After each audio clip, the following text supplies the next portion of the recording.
Esto es un sonido de fe. Salmos 33:2. Aclamad a Jehová con arpa, cantadle con salterio y decacordio. El salmista continúa invitándonos a una alabanza activa, consciente y expresiva. La adoración no es un pensamiento interno, es una expresión externa de una convicción interna.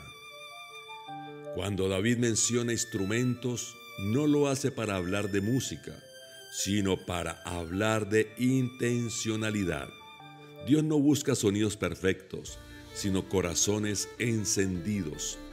Y cuando un corazón está lleno de la gracia de Dios, inevitablemente busca un medio para expresarlo.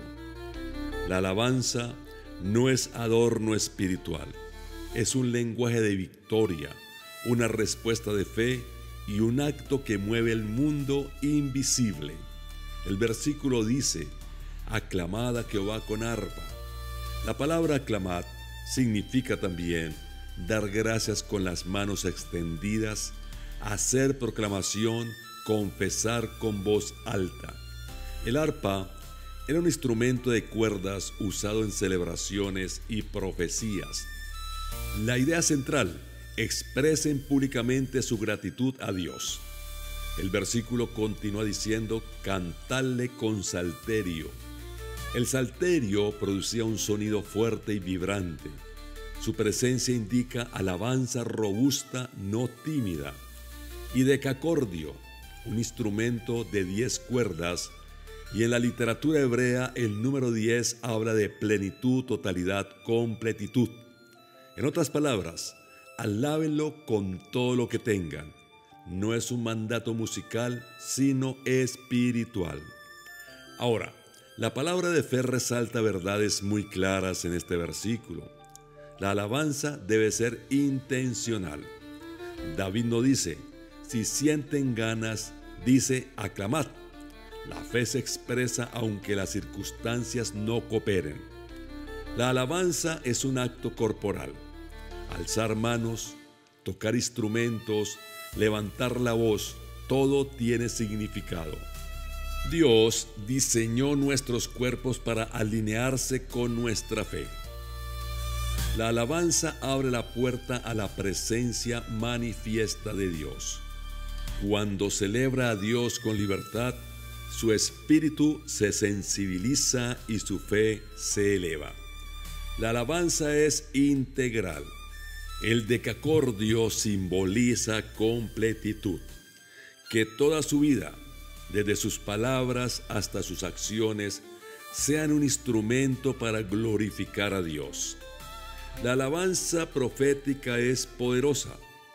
David, un profeta y salmista, sabía que la música espiritual libera dirección, victoria y claridad.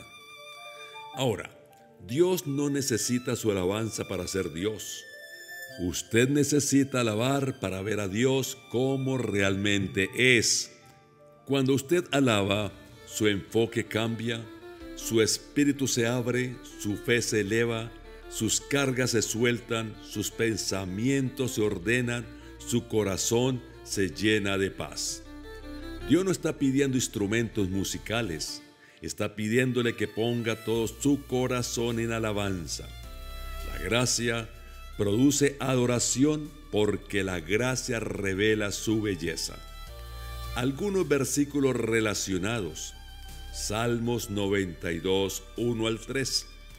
Bueno es alabarte con salterio y decacordio. Salmos 150, 3 al 6. Alábenle con instrumentos, todo lo que respira alabe. Efesios 5:19 habla de cánticos espirituales. Hebreos 13:15, sacrificio de alabanza. Salmos 43, puso cántico nuevo en mi boca. Ahora, algunos ejemplos bíblicos. David tocando el arpa para liberar a Saúl. Primer libro de Samuel 16. La música ungida trae libertad. Los músicos que fueron enviados antes del ejército. Segundo libro de Crónicas 20. La alabanza abrió camino a la victoria sobrenatural. Pablo y Silas cantando en la cárcel, Hechos 16. El canto que rompe cadenas y abre puertas.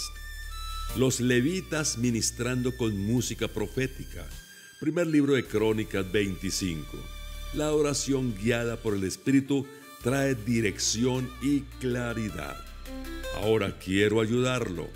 Algunos consejos prácticos para aplicar este versículo. Primero, exprese su alabanza sin miedo. Levante sus manos, cante, declare. La fe se manifiesta.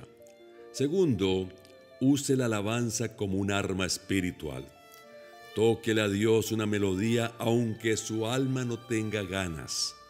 Tercero, permita que su vida entera sea un instrumento de 10 cuerdas. Que todas sus áreas muestren su adoración. Cuarto, sintonice su espíritu con la música que lo edifica. Llene su ambiente de adoración, no de ruido. Quinto, celebre la gracia con intensidad. Dios merece una alabanza que refleje su bondad y su redención. Algunas preguntas para reflexionar. ¿Cómo puede integrar la alabanza a Dios en su vida diaria, no solo con palabras, sino con creatividad y expresión de su corazón? ¿De qué manera la música y el canto fortalecen su conexión con Dios y su fe? ¿Qué herramientas o dones le ha dado Dios para alabarle de manera auténtica y cómo los está usando? Hagamos esta oración. Padre, gracias por darme un corazón para adorarte. Hoy elijo aclamarte con libertad, con gozo y con gratitud. Padre, llena mis labios de cánticos y mi espíritu de tu presencia. Haz de mi vida un instrumento armonioso que exprese tu gracia. Que mi alabanza sea intencional, poderosa y profética. En el nombre de Jesús te doy gracias. Amén, amén y amén. Muchas bendiciones para todos.